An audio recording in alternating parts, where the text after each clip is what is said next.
My aloof roommate is physically linked to my water cup. I twist the cap and he groans. I take a sip and he licks his lips. But when I poured bubble tea into it and took a few hard pulls on the straw, he lunged at me and snatched the cup away. Don't suck. My cheap plastic water bottle hit the dorm floor and shattered. Great. My roommate, Sebastian, slid a drawer open and pulled out a cup. Here, take this. It was a glass tumbler. High quality stuff. It had these transparent purple lavender flowers swirling around the glass. The lid had a small, tight silicone hole tailored for a straw. It looked brand new. Pristine. I was honestly a little shook. Thanks, man. He avoided my eyes, turning his back to me to focus on his gaming rig. I carefully twisted the lid open. Immediately, a suppressed, low groan came from Sebastian's direction. I poured some warm water in and took a sip. Sebastian sucked in a sharp, jagged breath. His hand on the mechanical keyboard trembled, his fingers slipping off the keys. He licked his lips, looking like he was enduring some kind of torture or intense pleasure. His lips were thin, the Cupid's bow sharp like a knife. Looking at them made me want to bite them. Yeah, okay, I admit it. I'm into Sebastian. I swear to God, before I met him, I was the straightest guy in the state. After high school, my only plan was to get to college and bang a hot, bubbly cheerleader. But the moment I walked into this dorm and saw Sebastian,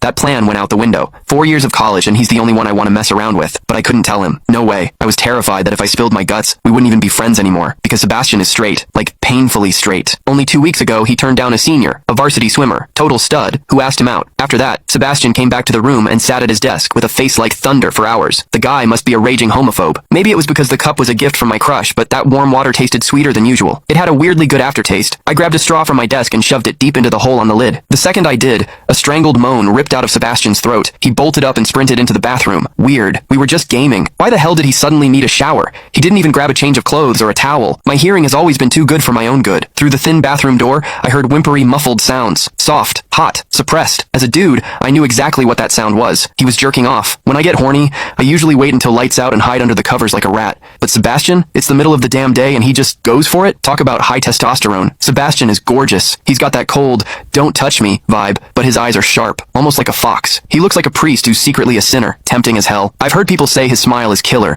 but I've never actually seen it. Sitting there, I couldn't help but picture what was happening behind that door. That aloof, icy face flushed with heat, his lean, muscular body, the veins popping on the back of his hand as he gripped himself. Does he keep that cold expression even when he's beating his meat? My thoughts were getting way too dirty. My face felt hot. After a long time, I heard a final, guttural grunt from the bathroom. The door clicked open, and Sebastian walked out. His face was bright red, a sheen of sweat glistening on his forehead. There was a visible tooth mark on his lower lip where he'd bitten down too hard. He walked straight to his wardrobe, grabbed fresh clothes, and went right back into the bathroom. Then the shower turned on. Okay, now he was actually cleaning up. The mental image of him panting in there made my throat dry. I grabbed the glass tumbler again and chugged a few large gulps. The water in the bathroom stopped, then started again. It took him forever to come out. When he finally did, he looked at me with this weird, resentful glare. Strange. Was I imagining things? Sebastian sat back down to game, and I poured myself another refill. I wasn't really thirsty anymore. Click the link in my bio to get the full story for free.